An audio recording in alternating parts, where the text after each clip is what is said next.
जीवन की पहेली।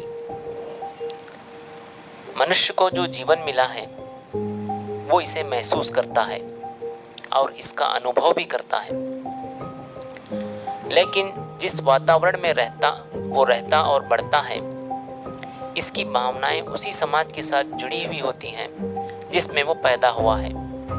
इसलिए वो इन्हीं संस्कारों और अनुष्ठानों का पालन करता है। स्वचालित रूप से इसके कदम समाज द्वारा निर्मित समान रास्तों पर चल निकलते हैं।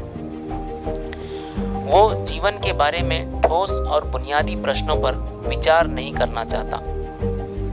आमतौर पर हम मनुष्य जीवन को गंभीरता से नहीं लेते और घिसे पिटे रास्ते पर चलने की कोशिश करते रहते हैं। इस तरह अंतरात्मा के उन प्रश्नों को जबरदस्ती खामोश करने की कोशिश करते रहते हैं, जैसे मैं कौन हूँ, कहाँ से आया हूँ और किधर जा रहा हूँ, जीवन में मुझे क्या करना चाहिए और क्या नहीं करना चाहिए, अगर करना चाहिए तो क्यों करना चाहिए, अगर नहीं करना चाहिए तो क्यों नहीं करना चाहिए, वगैरह।